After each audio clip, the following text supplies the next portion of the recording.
السلام علیکم ورحمۃ اللہ وبرکاتہ۔ اعوذ باللہ من الشیطان الرجیم، بسم اللہ الرحمن الرحیم۔ وبالوالدین احسانا وبذی القربى، صدق اللہ العظیم۔ آج آپ کے سامنے صدقہ سے متعلق بات کروں گا کہ صدقہ کا سب سے پہلا حقدار جو ہے وہ کون ہے، اور یہ بھی آپ کو بتا دوں کہ یہ موضوع جو آپ کے سامنے آج بیان کرنے کی وجہ بنی وہ یہ ہے کہ ایک حدیث مبارکہ جو میں نے سنی پڑھی جس وقت، تو اس نے مجھے ہلا کر رکھ دیا۔ اس کے بعد یہ میں نے موضوع ریکارڈ کرنے کا سوچا، اور آپ کو بھی آخر میں وہ حدیث مبارکہ سناؤں گا کہ جس کی وجہ سے میں ہل کر رہ گیا کہ ہم کیا کرتے ہیں اور ہمیں کیا کرنا چاہیے۔ بہرحال قرآن مقدس میں بہت سے مقامات پر اللہ نے رشتہ داروں کے ساتھ احسان کرنے کا، نیکی کرنے کا حکم دیا ہے، جیسے والدین کے ساتھ حکم ہے نیکی کرنے کا، اور رشتہ داروں کے ساتھ بھی حکم ہے نیکی کرنے کا، احسان کرنے کا، یعنی اپنے رشتہ دار کو جس قسم کے تعاون کی ضرورت ہے اور آپ وہ تعاون کر سکتے ہیں، اللہ نے آپ کو استطاعت اور توفیق عطا فرمائی ہے تو آپ اس سے تعاون کریں۔ رشتہ داروں کو بھول جانا، دیگر لوگوں سے تعاون کرنا، یہ دین کے مزاج کے خلاف ہے، قرآن کے بھی خلاف ہے، سرکار دو عالم صلی اللہ علیہ وسلم کے فرامین مبارک کے بھی خلاف ہے۔ اب ایک تو قرآن نے بار بار جگہ ارشاد فرمایا کہ رشتہ داروں کے ساتھ احسان کرو، ان کے ساتھ نیکی کرو، تو ہمیں اب سمجھنا چاہیے کہ ہمیں کس طرح احسان کرنا ہے، کس طرح نیکی کرنی ہے۔ اور ویسے بھی رشتہ داری کو جوڑنے کا حکم ہے، صلہ رحمی کرنے کا حکم ہے، قطع رحمی سے منع فرمایا گیا ہے، اس کے بارے میں بڑی سخت وعیدیں موجود ہیں۔ اور صلہ رحمی کی جو وضاحت آتی ہے ایک حدیث مبارکہ میں، اس کا مفہوم یہ ہے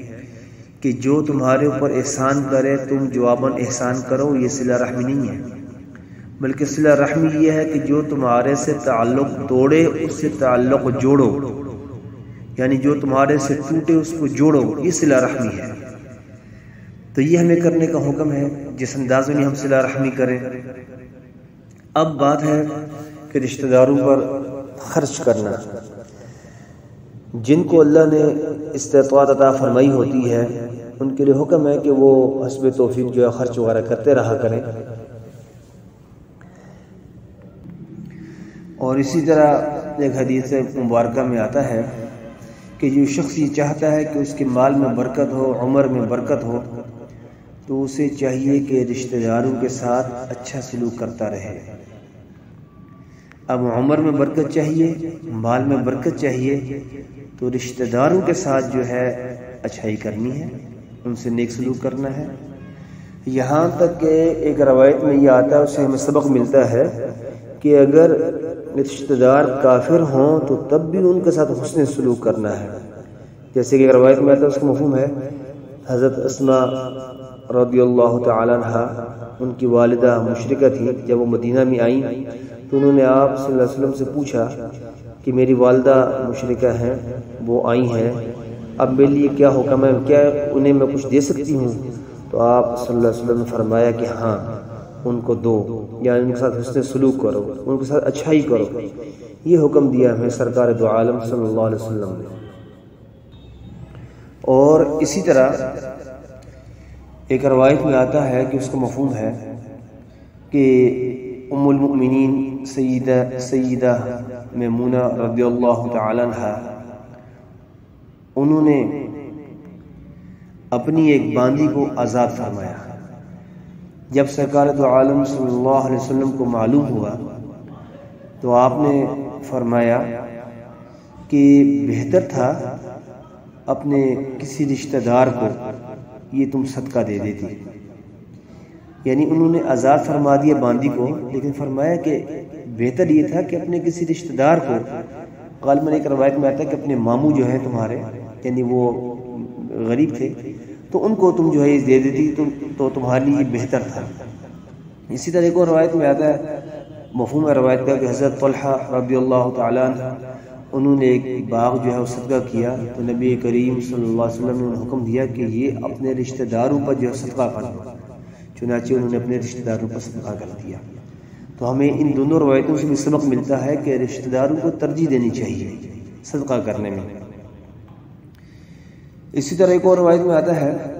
کہ جس شخص نے اپنے رشتہ داروں میں سے کسی پر صدقہ کیا، روایت کا مفہوم ہے صدقہ کیا رشتہ داروں میں سے کسی پر، تو اس کو دوہرا ثواب ملے گا،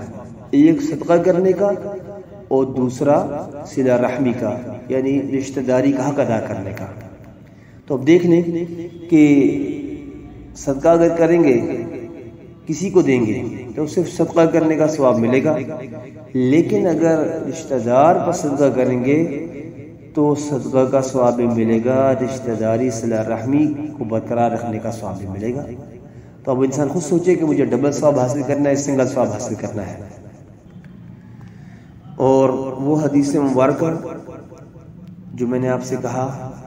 وہ یہ ہے، اس کا مفہوم کہ سرکار دو عالم صلی اللہ علیہ وسلم نے ارشاد فرمایا، قسم اٹھا کر فرمایا کہ اللہ ایسے شخص کے صدقہ کو قبول نہیں فرماتا کہ جو غیروں کو دیتا ہے اور اس کے رشتہ دار اس کے صدقہ کے مستحق ہوں۔ کہ وہ غیروں کو دیتا ہے تو اللہ اس کے صدقہ کو قبول نہیں فرماتا، اس حال میں کہ اس کے رشتہ دار جو ہیں اس کے صدقہ کے زیادہ مستحق ہیں۔ اور ساتھ آگے کیا فرمایا؟ پھر قسم اٹھا کر فرمایا آپ صلی اللہ علیہ وسلم نے کہ دن قیامت کے اللہ ایسے شخص پر نظر نہیں فرمائے گا، یعنی ایسے شخص پر اللہ رحمت کی نظر نہیں فرمائے گا کہ وہ صدقہ تو دیتا رہا غیروں کو، لیکن اپنے رشتہ داروں کو اس نے صدقہ نہیں دیا جو کہ مستحق تھے۔ اس پر غور کریں اور پھر سوچیں کہ ہم نے صدقہ کس کو دینا ہے۔ وعید بھی میں نے پہلے بیان کر دی، فضائل بھی بیان کر دیے، اور آخر میں یہ روایت بھی آپ کے سامنے رکھ دی۔ اب ہم نے خود فیصلہ کرنا ہے۔ اب یہاں پر اس بات کو مد نظر رکھنا ضروری ہے کہ کسی رشتہ دار کو صدقہ دیتے وقت اس کی دل آزاری نہ ہو، اس کی عزت نفس جو ہے متاثر نہ ہو۔ اور اب دینے کے کئی طریقے ہیں،